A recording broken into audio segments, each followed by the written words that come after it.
চতুৰ্থ পৰ্যায়ৰ নিৰ্বাচন অনুষ্ঠিত হ'ল। এই চতুৰ্থ পৰ্যায়ৰ নিৰ্বাচনৰ পিছত ইণ্ডিয়া মৰ্চা নে এনডিএ মৰ্চা লাভান্বিত হৈছে, সেই বিষয়ে আমি বিস্তাৰিত আলোচনা কৰিম। দ্য ৰিয়েল ফেক্টৰ সমূহ দৰ্শকবৃন্দক আমি স্বাগতম জনাই দ্য ৰিয়েল ফেক্টৰ ধাৰাবাহিক অনুষ্ঠান দ্য ফেক্সুৱেল ডিছকাশ্যন আমি আৰম্ভ কৰিবলৈ লৈছোঁ।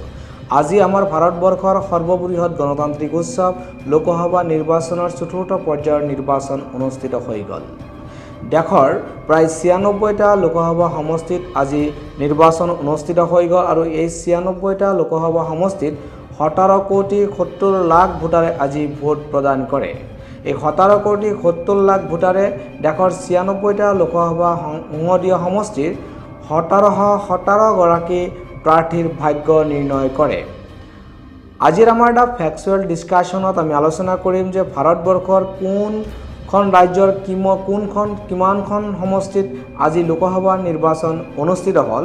আমি ধাৰাবাহিকভাৱে আপোনালোকক উপস্থাপন কৰি আছোঁ। ৰাজ্যৰ নাম অন্ধ্ৰপ্ৰদেশ। অন্ধ্ৰপ্ৰদেশৰ ২৫টা লোকসভা সমষ্টিত আজি নিৰ্বাচন অনুষ্ঠিত হয়। ৰাজ্যৰ নাম দক্ষিণৰ ৰাজ্য তেলেংগানা। তেলেংগানাৰ ১৭টা লোকসভা সমষ্টিত আজি নিৰ্বাচন অনুষ্ঠিত হয়। ৰাজ্যৰ নাম ভাৰতবৰ্ষৰ সৰ্ববৃহৎ ৰাজ্য উত্তৰ প্ৰদেশ।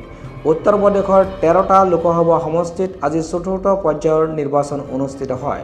ৰাজ্যৰ নাম মহাৰাষ্ট্ৰ আৰু মধ্যপ্ৰদেশ। মহাৰাষ্ট্ৰ আৰু মধ্যপ্ৰদেশত ৮টাকৈ সংসদীয় সমষ্টিত আজি লোকসভা নিৰ্বাচন অনুষ্ঠিত হয়। ৰাজ্যৰ নাম ৱেষ্ট বেংগল।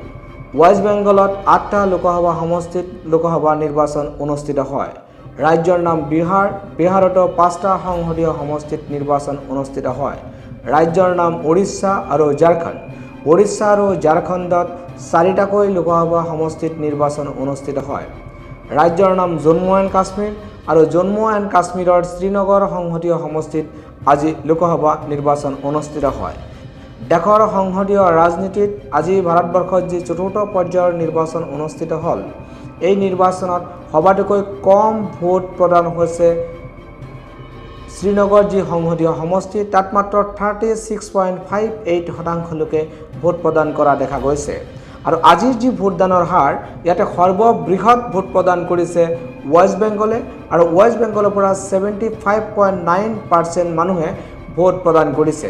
আৰু সৰ্বনিম্ন ভোট প্ৰদান কৰিছে বিহাৰৰ জনগণে আৰু বিহাৰৰ ভোটদাতাই মাত্ৰ 55.90% ভোট প্ৰদান কৰিছে। দ্য টাইমছ অফ ইণ্ডিয়াৰ ৱেব পেজত পোৱা তথ্য অনুসৰি 55.90% ভোট প্ৰদান হৈছে বিহাৰত।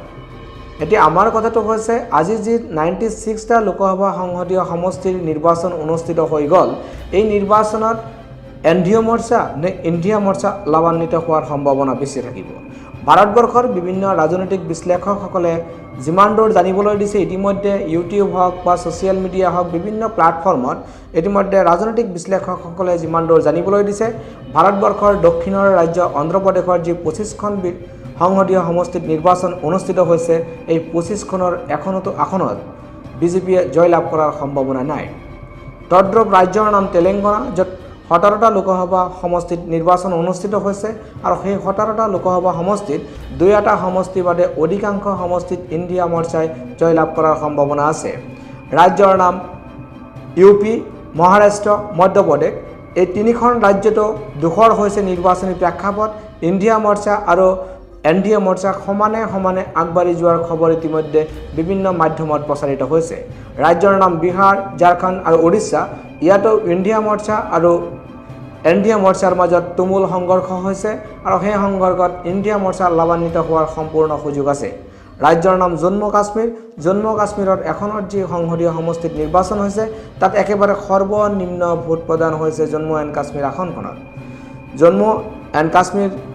জম্মু কাশ্মীৰৰ শ্ৰীনগৰ আসনখনত মাত্ৰ 36.58% ভোটদাতাই ভোট প্ৰদান কৰিছে আৰু একেবাৰে সৰ্বনিম্ন ভোট প্ৰদান কৰিছে। আজি যে চতুৰ্থ পৰ্যায়ৰ ভোট প্ৰদান ইতিমধ্যে সম্পন্ন হৈ গ'ল। চতুৰ্থ পৰ্যায়ৰ ভোট প্ৰদান সম্পন্ন হোৱাৰ পিছত ভাৰতবৰ্ষৰ ৰাজনৈতিক বিশ্লেষকসকলে যিমান দূৰ বিশ্লেষণ কৰি আছে, তাৰ পৰা এটা বস্তু অনুমেয় হৈছে যেন চৰকাৰ সলনিৰ এক ইংগিত যেন পূৰ্বানুমান যেন ফুটি উঠিছে। চৰকাৰ সলনিৰ এই যে পূৰ্বানুমান এয়া চতুৰ্থ পৰ্যায়ৰ নিৰ্বাচনৰ পূৰ্বেও প্ৰথম পৰ্যায়, দ্বিতীয় পৰ্যায় আৰু তৃতীয় পৰ্যায়তো ফুটি উঠিছিল। কিন্তু চতুৰ্থ পৰ্যায়ৰ যি 96টা লোকসভা সমষ্টিত নিৰ্বাচন অনুষ্ঠিত হৈ গৈছে, তাৰ অধিকাংশ আসনতেই ইণ্ডিয়া মৰ্চাই জয়লাভ কৰাৰ সম্ভাৱনা আছে। অৰ্থাৎ 96টা আসনৰ ভিতৰত 20টা আসনো, সম্পূৰ্ণ 20টা আসনো এনডিএ মৰ্চাই জয়লাভ কৰাৰ সম্ভাৱনা নাই। তেনেস্থলত ইণ্ডিয়া মৰ্চাৰ যি শ্লোগান আগলি ভাৰ 400 পাৰ, এইবাৰৰ নিৰ্বাচনত যিটো 400 পাৰ কৰাৰ নাৰা তেওঁলোকে গাই ফুৰিছে, নাইবা মোদীৰ যি গেৰাণ্টি লৈ তেওঁলোকে ৰাজনীতিত পদাৰ্পণ কৰিছে। কাৰণ 2014 আৰু 2019ত মোদীৰ গেৰাণ্টি সম্পূৰ্ণ বিফল হৈছে আৰু মোদীয়ে সেইবোৰ গেৰাণ্টি বাস্তৱত ৰূপায়িত কৰিবলৈ সক্ষম হোৱা নাই।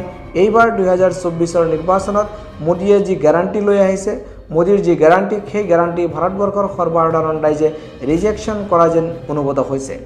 আৰু সেই অনুভূত হোৱাৰ কাৰণে আজি যে চতুৰ্থ পৰ্যায়ৰ নিৰ্বাচন অনুষ্ঠিত হৈ গ'ল ভাৰতবৰ্ষত, এই চতুৰ্থ পৰ্যায়ৰ নিৰ্বাচনত 96টা আসনৰ ভিতৰত 80% আসনতেই ইণ্ডিয়া মৰ্চাৰ প্ৰাৰ্থী জয়লাভ কৰাৰ সম্ভাৱনা আছে। অৰ্থাৎ বিজেপি বিৰোধী শক্তিয়ে জয়লাভ কৰাৰ সম্ভাৱনা আছে। এই ধাৰাবাহিকতা অক্ষুণ্ণ থাকিলে অহা 4 জুনলৈকে যিমান দূৰ নিৰ্বাচন অনুষ্ঠিত হ'ব আৰু 4 জুনত যিদিনাখন ফলাফল ঘোষণা হ'ব, সেই ফলাফলত সম্পূৰ্ণ এটা বিপৰীত ৰূপ দেখিবলৈ পোৱা যাব। কাৰণ 4 জুনত বৰ্তমানৰ যি প্ৰেক্ষাপট ভাৰতবৰ্ষৰ ৰাজনীতিত দেখিবলৈ পোৱা গৈছে, সেয়া চৰকাৰ সলনিৰ এক স্পষ্ট ইংগিত যেন ফুটি উঠিছে। ভাৰতবৰ্ষৰ সৰ্বসাধাৰণ ৰাইজে ধৰ্মীয় ৰাজনীতিৰ মেৰুকৰণৰ পৰা ওলাই গৈ ধৰ্ম নিৰপেক্ষতা ৰাজনৈতিক শক্তিসমূহৰ পিছত তেওঁলোকে আগুৱাই আহিছে, যাৰ কাৰণে ধৰ্ম নিৰপেক্ষতা ৰাজনৈতিক শক্তিসমূহে দুপদে তেওঁলোকৰ প্ৰগতি দেখিবলৈ পাইছে। আৰু ভাৰতবৰ্ষৰ সমস্ত ৰাজনৈতিক শক্তিসমূহে যিবোৰ ৰাজনৈতিক শক্তিয়ে ধৰ্মক লৈ সাম্প্ৰদায়িক ৰাজনীতি কৰাৰ কাৰণে প্ৰলাপ বকিছে, সেইবোৰ ৰাজনৈতিক শক্তিক যেন মানুহে লাহে লাহে এৰি দিবলৈ আৰম্ভ কৰিছে। যাৰ কাৰণে ৰাহুল গান্ধীৰ নেতৃত্বত ইণ্ডিয়া মৰ্চাই দুপদে ৰাইজৰ জনসমৰ্থন লাভ কৰিবলৈ সম্ভৱ হৈছে। আৰু যাৰ কাৰণে ছ'চিয়েল মিডিয়া প্লেটফৰ্ম ফেচবুকেই হওক, হোৱাটছএপেই হওক, ইনষ্টাগ্ৰামেই হওক, ৰাহুল গান্ধীৰ প্ৰত্যেকটো ভিডিঅ', ৰাহুল গান্ধীৰ প্ৰত্যেকটো ৰীল লাখ লাখ ভিউ হ'বলৈ আৰম্ভ কৰিছে আৰু ৰাহুল গান্ধীৰ গ্ৰহণযোগ্যতা যেন দিনক দিনে বৃদ্ধি পাবলৈ আৰম্ভ কৰিছে। আপোনালোকে চাই আছিল আপোনালোকৰ এটা প্ৰিয় চেনেল দ্য ৰিয়েল ফেক্ট। আপোনালোকে জনাব অহা 4 জুন 2024ত এনডিএৰ চৰকাৰ হ'ব নে ইণ্ডিয়া মৰ্চাৰ চৰকাৰ হ'ব? অহা 2024ৰ 4 জুনত ভাৰতবৰ্ষৰ প্ৰধানমন্ত্ৰী হিচাপে কোনে শপত বাক্য পাঠ কৰিব? আপোনালোকে কমেণ্ট যোগে জনাব। মই বাহাদুৰ ইছলাম, নমস্কাৰ।